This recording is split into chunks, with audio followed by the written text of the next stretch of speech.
members. It is Seamus, your director of whiskey here, and I am excited to be joined by what is really modern whiskey royalty and the man next to me. It's Anthony Mills, the founder of the legendary Kilchoman distillery.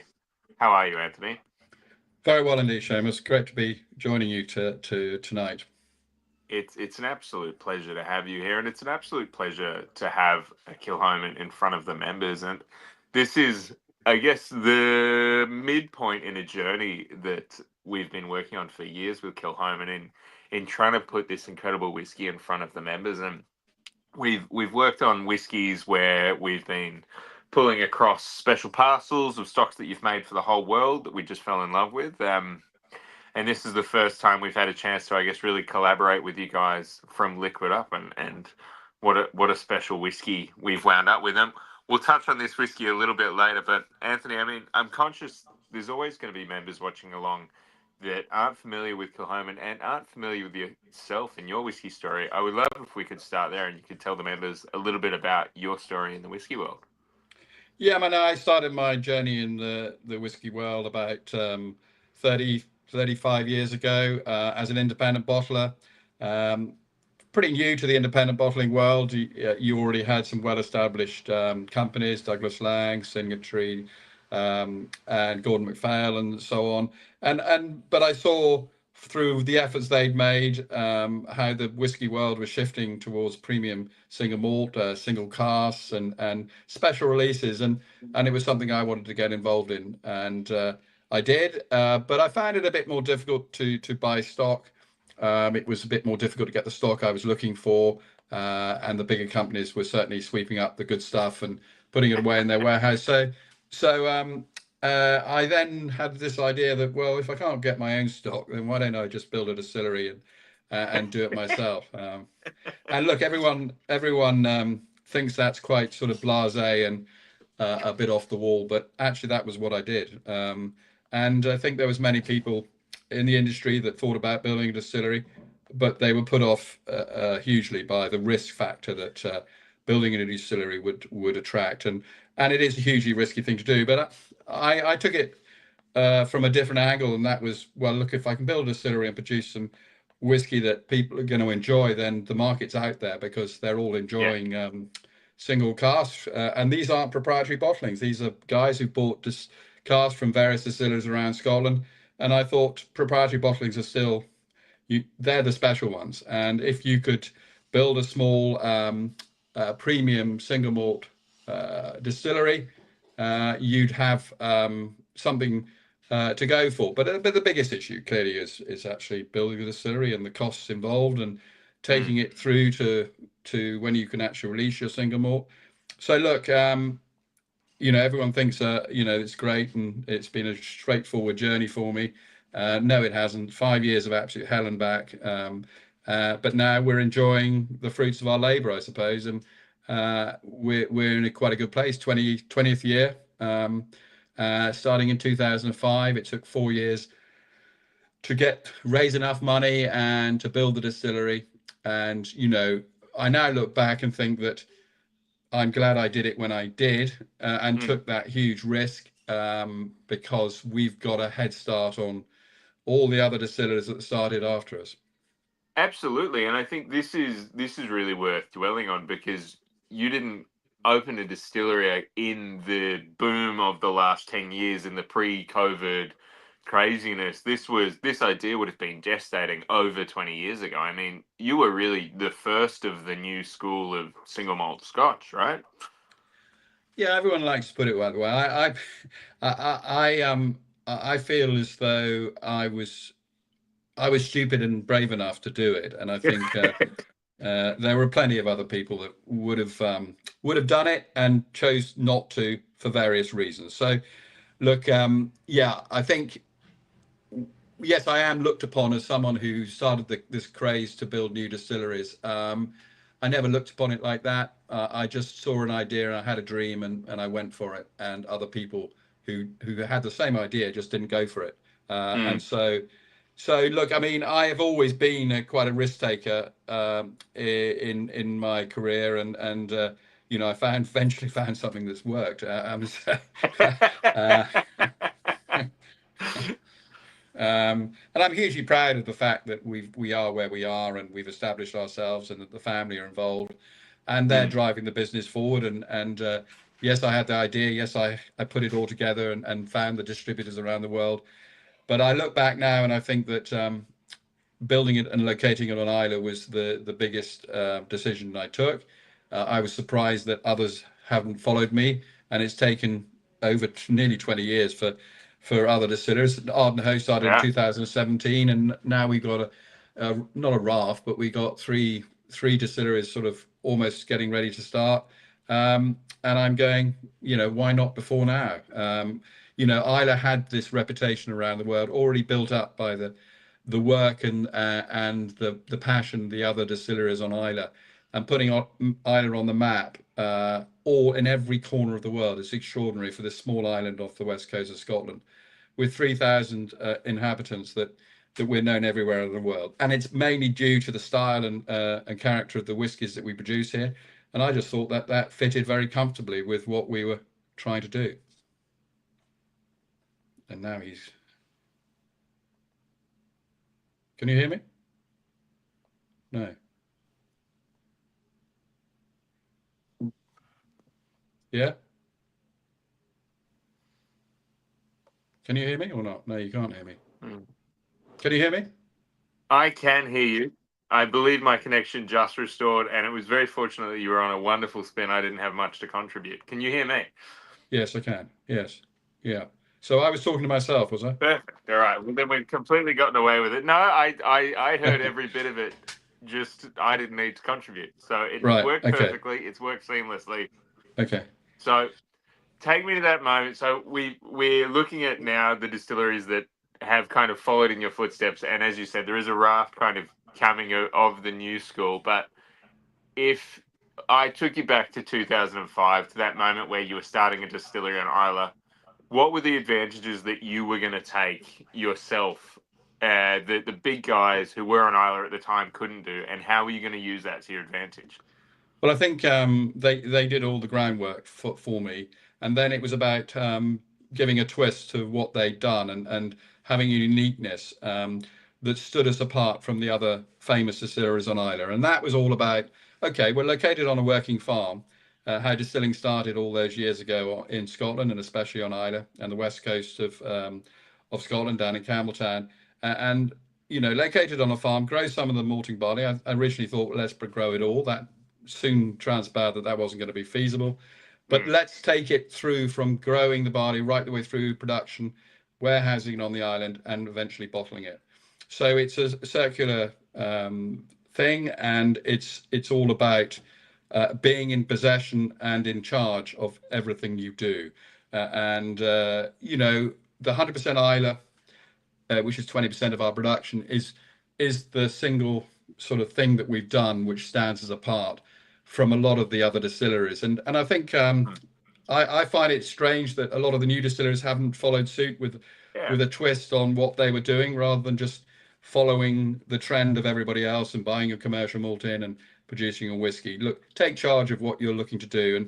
And having been in the wine trade before, the whiskey industry, shadow bottled, everybody knows what shadow bottled wine is, and in a way that's what we're doing with our whiskey.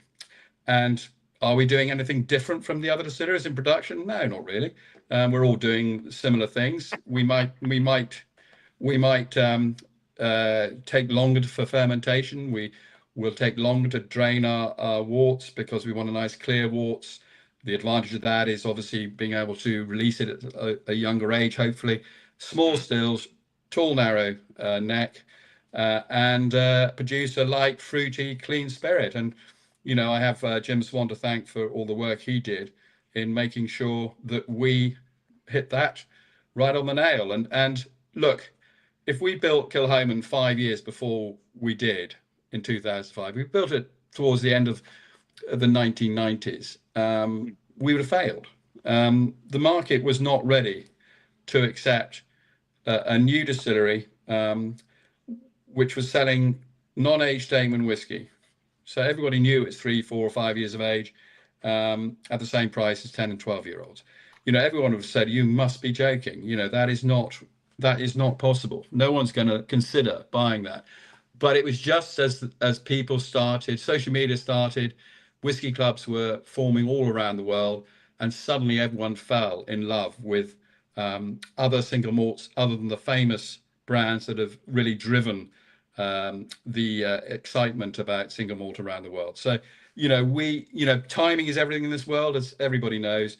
Being in the right place, and we might not have been in the right place at the right time, but it seemed right because I'd already been an independent bottler for 6, 7 years, and saw the ever increasing interest in single casks and cask strength and slightly more expensive, or a lot more expensive whiskies. So, I think timing is everything. And now I would say it's easy me to sit here and say, the market is saturated, and everyone's jumped on the bandwagon, and It's but I'm fun not. too. But I had the balls to do it, and everyone stood back a bit and waited and waited maybe too long, because there's plenty of people in the industry that have now built distilleries, and they will be successful, but it'll be harder graft in the next few years to get established. And not that I had a free run at it, but certainly there was a big boom in premium single malt, and social media has played a massive part in helping getting ourselves established. But the other main factor is that Islay is an important single malt to have on a portfolio of an importer, distributor, and you couldn't get hold of one because they were all owned by the big conglomerates. And then we come along. And look, I'm not trying to sugarcoat this, because we waited, and people contacted us. So distributors from around the world, when they'd heard about us starting, they wanted to represent us in the market. So I might tell you that I scoured the world and I traveled around the world finding my ideal distributors. But no, we cherry picked our distributors because they all came to us, those good ones that were looking for an Islay single malt, which they couldn't get hold of because the big guys had already tied up their distribution. It's got to be an interesting way as well, not only for the distribution side of the gateway to Kilchoman, but also from a consumer. Do you often find, Pete, if Kilchoman's your second dram, would you say it's a different Islay distillery was the first, or is it something more New World, or is it something more traditionally fruit forward, or what's the kind of first gateway? I think Islay I've always been drawn to Islay. My wife's family have had a house on Islay since the 1930s. So my wife has been going to Islay all her life. And so I had a connection with the island. So I went there when we first met in the late 1970s, and I tasted single malt from the various distilleries. Someone gave me a bottle of Bowmore 10-year-old, and I thought it was absolutely filthy. But then I've come to enjoy and like the slightly more delicate styles of Islay rather than the really hard hitting. So look, Ardbeg, I know that's reasonably hard hitting, but I've always enjoyed what Ardbeg have done, and they've always been slightly different and slightly quirky in their approach and their marketing, but always challenged people with the single malt releases they do. Yeah. So for consumers then, for a member watching along here, what's their bridge to Kilchoman? Would you say is it jumping from one of the other Isleys, or is it coming from more of the fruit forward space side and gradually getting smokier and branching into 100% Islay? Yeah, I mean, I think we always set out to have a sort of fruit forward single malt, but it always on the back of the palate there was that smoky, briny, salty character. But it wasn't going to be too much. Hopefully, it wasn't going to be too much in your face. Yeah. And what pleased us with the visitors that came to the island very early on, they said, "Oh, we hate peaty whiskies. No, we're never going to drink those." I said, "What are you doing on Islay?" And we did one thing here. But persuading them to try, a Kilchoman, it surprised them how approachable it was. And Lefroy was the most popular and most biggest selling single malt from Islay. And, that is a hard-hitting, iodine, briny, peaty whiskey. I think everyone's sort of toned it down slightly. And you got Bunnahabhain. I have fantastic Bunnahabhains. Love Bunnahabhain. That's just a whiff of smoke. So, there's Yeah. a spectrum of single malts. The Brewer Gladio, the standard bottlings are the same. And so, the great thing about single malt whiskey and on Islay, if we're talking Islay, is that you can go into a bar, line up every single malt, standard core product, and they're all different. And I Yeah. think that is what's driven the popularity of single malt around the world, is that there's something out there. And if you don't enjoy the West Coast whiskies, which tend to be a bit peaty and briny, go to Yeah. the East Coast and have a Speyside or a Highland, and enjoy just all that fruit forward whiskey that you don't get that sort of other characteristic coming through of the peat and smoke. Yeah, absolutely. Look, I've got some fantastic questions here from the members, and I will remind members watching along, we have an absolute legend joining us tonight. So if anyone has any curiosities at all, I'm sure Anthony will do his best to answer anything that you do throw at us. So please pop them in the comments. The team are watching along, and Anthony, the question that's been posed is one of production, and I mean, it's a terrific question. So cut back to 2005 again. I'm sorry, we'll stop dwelling in 2005 at some point soon. But uh, you're building the distillery, so probably 2004. You're putting the maltings in. You're putting a kiln in. Surely at this point, people are starting to visit the distillery, and there's got to be a few folks going, "What the heck are you doing, malting your own barley?" I mean, is this something you were inspired by with the folks at Springbank nearby, or is this your own vision of insanity coming to life? Well, yeah, we wanted to make things difficult for ourselves, and I think, but I also wanted to challenge ourselves to produce something that was different from every other distillery. So, a farm distillery is taking it back to its original roots, and Yeah, it was never about, well, we're not, we've got, this has got to be top quality, and we've got to produce in an economic way. It was about showcasing that we can do the whole production process. We know, and everybody listening will know, that our yields will not be as good from our own malt, from a traditional floor to commercial malt, and commercial malt, is done under specific parameters, and it's it's controlled. We control it by our own people on site. So it's more difficult, it's more challenging. We got better at it. But look, yeah, I mean, between the years of 2005 when we started and 2010, we went to hell and back. We never had enough money, and we burned the kiln down. We ran out of money on a daily basis. I was fighting off creditors. It was an absolute bloody nightmare. So look, that's why you believe people when they say it's risky, and you're taking a massive risk, because I never raised enough money to build the distillery in the first place. There was no interest. I was trying to raise it from private investors who, in those days, were interested in a 3 to 5 year investment strategy, in, out, and make some money. yeah. And I That's and not I whiskey. I certainly couldn't offer them that. And now, the world's turned on its head, and these distilleries that have been built recently have all been able to raise money pretty easily, I believe, because suddenly whiskey's become a talking point for investors. It's probably boiled over a bit now, but back then I really couldn't raise the money. So, but when I did find some investors, we're a private team of investors. We're down now to just two groups, myself and one other, who invested, and then they put more and more money in, and they've believed in the project. They're fully committed, and love the fact that we're driving this business forward with the next generation, which is my three sons. Well, I mean, this is, I guess, where it gets quite special as well, because we're 20 years in this year. I'm sure you have big anniversary celebrations planned. But at the 20-year mark, does the distillery look the way you thought it would back in 2005, or have you come further, or are you a little further behind, or did It it doesn't. twist and turn? It doesn't look anything like I thought it was going to look, because I think I thought we'd build one still house, and we made me make a maximum of 100,000 liters of alcohol, and let's wait and see to see the reaction of consumers. The problem is, we got the reaction, which was very positive, which was lovely to see, but then we had the problem, we weren't producing enough whiskey. So I always set out to say, let's test the market. Let's not make 500,000 liters from day one. because that's very risky. You're putting a lot of stock in the warehouse. It's costing you a lot of money, you know, £5-6 a litre of alcohol to produce, and you're just sticking it in the warehouse.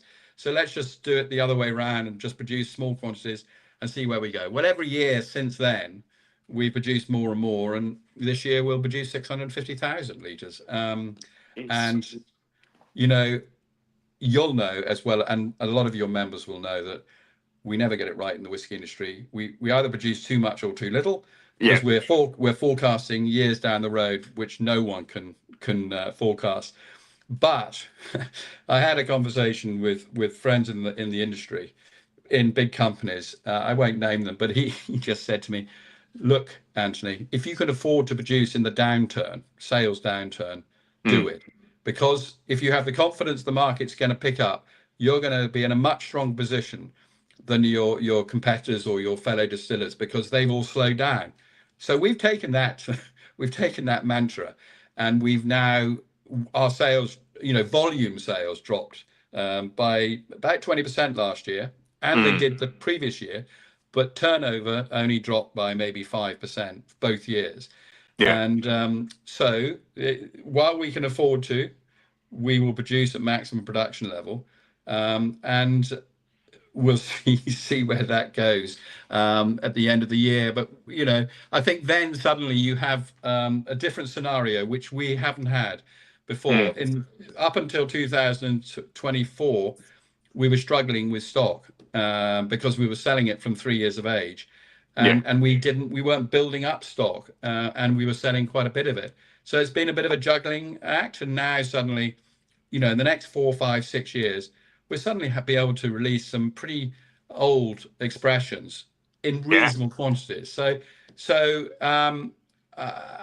we've got that, but I know that a number of distilleries, and certainly the ones on Islay, are slowing down quite dramatically, and that's a decision you have to take, because warehousing is the problem at the moment.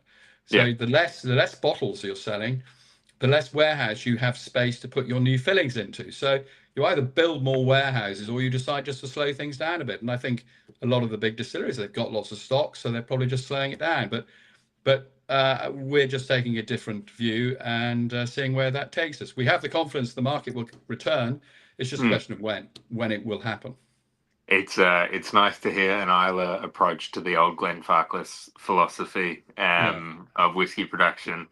And so, I mean, having had a chance to sample a few of your age statement whiskies and older drams, it gets pretty special when it gets those years on it as well. So any chance to try more of that, I think members and whiskey drinkers alike are going to be very, very happy. But we've spoken so much about the distillery that made this whiskey that it feels appropriate that we now throw to the whiskey that you and the team put together for us. So, I mean, it's that 100% Islay barley. It's an interesting cask finish. I would love it if you could walk the members through the whiskey that's in my hand here. Yeah, no, this was a bit of a cock-up in the distillery, actually, because I always said that we would fill 100% Islay, our own barley, malted traditionally by us, into ex-bourbon mainly, first fill ex-bourbon, or some sherry, ex-Oloroso sherry cask.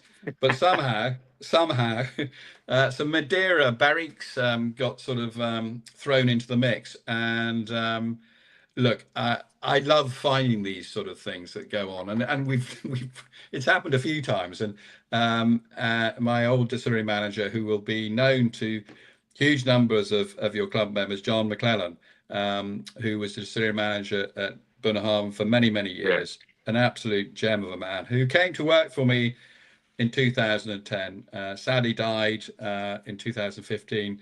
But in the time he was with us, he taught me a huge amount. And he took a massive risk moving from a very cushy, not a cushy, but a safe job at Bunnahabhain. But he wanted to test himself out a bit. And, you know, John and I got on really well. We come from completely different backgrounds, but we got on very well. He respected what I did, and I certainly respected him. He was the one. He was the one who filled. And he came in. I remember coming into my office and saying, "I've made a bit of a cock up here. I think I filled rather a lot of Madeira casks into 100% Islay." And initially, your thoughts are oh God, oh, bloody idiot. But actually, you know, you forget about it, you put it away in the warehouse, and you know that at some point something special is going to be released. And I think, Mm, you know, the 100% Islay to me has a completely different style to it than our commercial malt. That it's that higher peating level at 50 ppm. So this, it has a sort of freshness, a lightness, a delicacy about it. And even in these Madeira casks, we give it a little bit more of a hit, a little bit more of robust character, sort of mm, licorice, and licorice comes through for me on it. But when we looked at it for your release, we decided that it would actually work better with some bourbon barrels as well to mm, just give it a little bit more balance. We thought, and we thought, Christ, this really works extremely well, and so that's what we did for the club. Over 9 years of age, so some with some age on it, yeah. and completely and utterly different from our normal releases of the 100% Islay, which we do annually in September. About 15,000 bottles is either bourbon and sherry, it's mainly bourbon with a bit of sherry influence, or it's straight bourbon influence, and this just gives it a completely different character and taste, and a little bit of spiciness on the back of the palate. You know, I think I've always been a believer of how important the cask is to the influence of the end product that people enjoy, and you know this, you know, we love experiment. Yeah, the 100% Islay. That's a few years ago, I think, isn't it? Yeah, it's Yeah, 3 years back. yeah. Still, So okay. and we, you know, I think bourbons give this lovely sort of citrus freshness at an early age, and then you get more of the vanilla and butterscotch and caramel coming through as it ages. And then Madeira and rum and port and all these other give their own individual character to the whiskey. And I think it's so important to showcase this, and that's what we enjoy doing. But this is unique because because we weren't supposed to fill these casks. But it's always good to be able to, you never make a complete cock up that's never going to be retrieved. You're Mm, always going to be able to do something with it, and we've made mistakes and we talk about them. We once had a vat of Macchia Bay, and we had a vat of port cask matured ready to go for a limited release. Someone mm. left the wrong valve open, so they mixed, and we called it amber, which is cock up, you know, mistake. Um, and we released it 5 years later. We took it all out of the vat, put it into refill ex bourbons, left it in the warehouse for 5 or 6 years, and then did a release. So, you know, there's never such a thing as, oh God, well, what are we going to do with this? You just leave it or Yeah, re-rack it into something that's going to give it a bit more freshness. I think that that's the most exciting thing, because it's almost a chance to try a Kilchoman that may never be repeated, but potentially should be repeated. Yes, yes, And the Madeira influence, I think it's very pronounced in the glass. And now I've done the comparison. So, yeah. what would you say that Madeira is bringing to this equation on top of the American oak or alongside it? I think it's giving it a lot more robustness, lot more.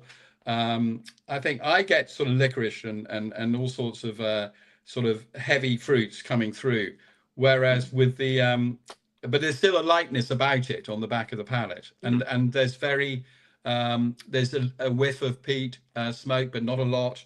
The heavier the style of cask, probably it clouds the smoke, peat smoke coming through, and then you get the bourbon. If mm, it's the bourbon, I don't know if it's bourbon or a mixture of bourbon and sherry. You just got a lot more freshness, mm, and fruity characters. I always call it, you know, this is a daytime dram. It's not a late night dram. It's a daytime dram, mm. but it's got a lovely sort of malty character to it as well. Absolutely. I mean, it's almost a after dinner mid after you have the Madeira influence that's big and chewy, and Yes, yeah, it just gives you that lift afterwards with the bourbon. yeah. Um, the big question, I think, and I can see it coming through from some of the members already, is since you now know the Madeira works, have you repeated it? Well, you know, I have. Have you laid any more casts down? I'll rephrase the No, question. right. No, not yet. We're about to get in some Madeira barriques in September time, and I certainly will use some of those because this has worked so well. but it's Oh, not. brilliant. That's but it'll be a very, very small amount. I think what 100% Isla has been recognised for is this: you never please everybody. So there's always going to be someone who says, well, why have you put it in Madeira? Why have you put it in sherry? I thought you were going to put it all in bourbon. So I think we will stick to the classic 100% Isla, but we will occasionally do a few different ones. I think it'll work with port as well, and maybe rum. So we will, but it'll be a small, very small selection, not very many, and then we'll be able to showcase that to a limited number of customers. Well, yeah, we'll talk again in 10 years when we're ready for more. But I'm thrilled that you mentioned that you have already repeated it once, because it became this wonderful moment when we had a chance to partner with you with your facial release, because as you said, these Madeira casks were absolutely fantastic. So you kind of took two approaches to whiskey making with it, right? Yes. So you have the straight Madeira, which is in your left hand, and or on your right as it faces us, and then obviously the Whiskey Club release, which has a little bit of bourbon influence. And you've obviously tasted these two alongside each other, and it'd be interesting to get your comments. I haven't. I think I did, but it was about a few months ago now that I did. And as I get older, my memory seems to give up on me. But I think you'll find. Sorry. As you know, my memory fades occasionally. Infallible, Anthony. I don't know at all what you mean. I think it's wonderful to look at the two next to each other because they're incredibly complementary.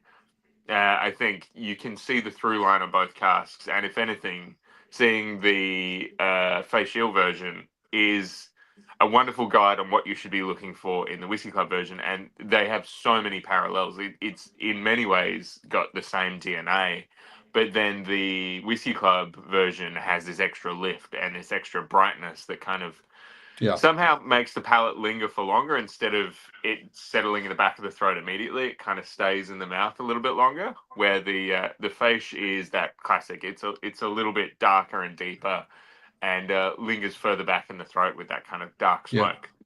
Yeah. I think, and trying to atone for my mistake, the uniqueness of the Whiskey Club release, that's not going to be repeated, because the bourbon, as you say, I think just lightens and freshens it up a little bit, and whereas the 100% Madeira just to give us a slightly stronger notes than you do with the vatting style. Absolutely. And I have to ask, I mean, if you were gonna make the decisions on the 100% Isla that you have made, the only bourbon, the only sherry, the bringing in the Madeiras, have you found any other casks over the years that inadvertently work incredibly well with 100% Isla? I mean, I know port. Now I know the Madeira. Is there anything else that we should be keeping our eyes out for? Well, I think now that we've done this and stumbled across it in a way, it wasn't designed this way. I think we will do a few more. I think that the issue we have is that it's limited, because limited production, and we're increasing the number of fields that we use for growing barley, but we have a finite amount, and so we're never going to be able to release lots of it. So, and I'm probably not in favor of doing lots of different releases of 100% Isla, but I think we will now do a few experiments because it works so well with the Madeira. We'll do some with our other cask types we use. We know that fortified wine casks tend to work better. So the higher alcohol strength, around the 18 to 22, 23%, tends to stand up much better with our style of whiskey. And still wine, around the 12 to 14, 15%, doesn't stand up so well. So you don't get enough acidity and you don't get enough balance, and it becomes a little flat.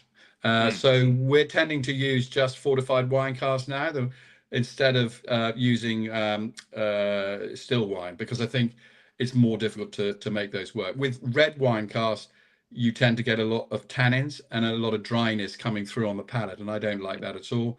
Sauternes, the sweeter wines have worked, and you have to watch them more closely. But look, it's great fun going into the warehouse because we have so many different casks, and we're filling things that we've never filled before, Mm. and that is the fun bit, because you go back in a year and you look at it and you go, Christ, and then you go in the following year, and then suddenly things are starting to happen. So we'll continue that program and we will make sure that the 100% Islay gets its fair whack of different cask types. I mean, as an earnest and honest Kilchoman fan, it's exciting to see anything with the 100% Islay, because there's just no whiskey that tastes quite like it. And as you said, it's just got that unique fingerprint of distillation that I'm thrilled that you brought to life. And look, as the Whisky Club, we were absolutely chuffed to have that shared DNA with the facial release, knowing that that bottle was going to sell out at the cellar door in a second. It's quite cool that there's only two ways in the world to taste Kilchoman, that's being 100% Islay matured in a Madeira cask, and it's by being a member of the Whisky Club, or by battling the horde during facial, which is something I never want to do. No, but I mean, actually, funny enough, battling the hordes, it's changed. The crowd has changed over the last 2 or 3 years to a more interested in whiskey rather than being a collector. Yeah, and right. so which we actually enjoy, because people come on our day and they're wanting to learn, whereas the collectors know what they want, buy what they want, and disappear from your distillery as soon as they got what they want. Whereas the majority of people now come and they enjoy the day out with us, and on other days of the other distilleries on Islay. So it's a much more gentle whiskey festival time, but it's still not the time to come and talk to us or talk to anybody in the distilleries on Islay, because there's so much going on. It's a wonderful week, but it's changed changed direction somewhat. And I'm actually still very proud of the fact that we still have a festival bottling that is only available for those people that come to the distillery on our open day. We only release it on our open day, and I know it's the festival releases now seem to be out and about for months ahead or whatever, and I think that's a shame. But look, everyone does it slightly differently, and we'll stick to that strategy going forward, because we think it's quite special for people to take away something that they've actually made an effort to get to buy. Couldn't agree more. It's only limited if it's limited. And we're big believers in that as well. And with that, I do get to say, for anyone who's watching along who maybe didn't manage to get a bottle on the weekend that this was live, we have kept a few bottles of this whiskey aside. So for anyone who is craving one, or maybe craving a second one, those are online right now, available for pickup. And then, last but not least, I think I get to ask you one last question from the members, and it's from Tim Queering, who's been absolutely amazing in the comments tonight. And that's, I mean, you've been through 20 years of running the distillery. You've got new school techniques. You've got a bunch of old school techniques. You had the Swans through. You've gotten more advice than anyone. If you were telling someone who's opening a distillery right now some advice, what would you give them? Don't do it. See, I knew it. I was giving you the softest ball for you to just look. That's not strictly true. I mean, I think there is still room, but I think it's a very overcrowded place at the moment, and so you've got to be very brave and deep pockets and have a passion and love, and I think more importantly, be involved in the industry so you know your way around. I think everyone thinks the hard thing is to build a distillery and raise the money. Nah, that's not the hard bit. The hard bit is packaging your whiskey, marketing your whiskey, pricing your whiskey correctly, and having the right partners around the world to take it to the marketplace. And I think that's the toughest bit, is the partnerships that you form around the world, and the price point and your packaging that needs to stand out. So look, anybody, I would say, look, don't touch it with a barge pole if you're not involved in the whiskey industry. If you're involved in the whiskey industry, then you'll have a better chance of making it a success. Absolutely. And look, as a very proud partner of the Kilchoman Distillery. I'll start the sign off, and as I do, I'm going to throw to all of the members watching along who are as much partners in enjoying this whiskey as us on the screen here. For you all watching along, if you could build a Kilchoman release for the Whisky Club, if you could ask for anything in the world, please pop those comments in as I'm signing off, because we'll have a read through of them, and when it comes back that we want a 60-year-old single cask Kilchoman, we'll get Anthony right on that, right? Yeah, you might have to get me out of the hole in the ground, but we'll be there with contract committed. yeah. No, look, it's been an absolute pleasure, Anthony. Before I sign off with the members, is there any parting thoughts that you want to leave everyone with on this whiskey? I think it's a wonderful thing you've got going. The whiskey clubs around the world. We're our first real sort of strategy of moving in and attracting them to buy Kilchoman. You're doing a great job, fantastic job, and I think I'm really delighted to join you this evening to share some stories. Hopefully, I haven't been too blunt about various things. I hope there weren't too many members about to start their new distillery. But look, I hope that some of you will visit us at Kilchoman. You'll be very welcome, and I look forward to showing you around the distillery if you do make it to Islay. Oh, fantastic. And I'm sure the members will absolutely take you up on that. And for any members watching along, if you want to make sure your message does get through to Anthony and the Kilchoman team, please pass it along to us as well. And we'll do everything we can with our team. But look, for everyone watching along, we've got one special surprise. So Anthony was good enough to sign a few of these bottles, and I managed to not start drinking one of them accidentally. So for Tim Quiring and Torben Kors, thank you so much for watching along. A bottle each is headed your way. So congratulations. And for everyone else, I just want to say a massive sláinte mhath.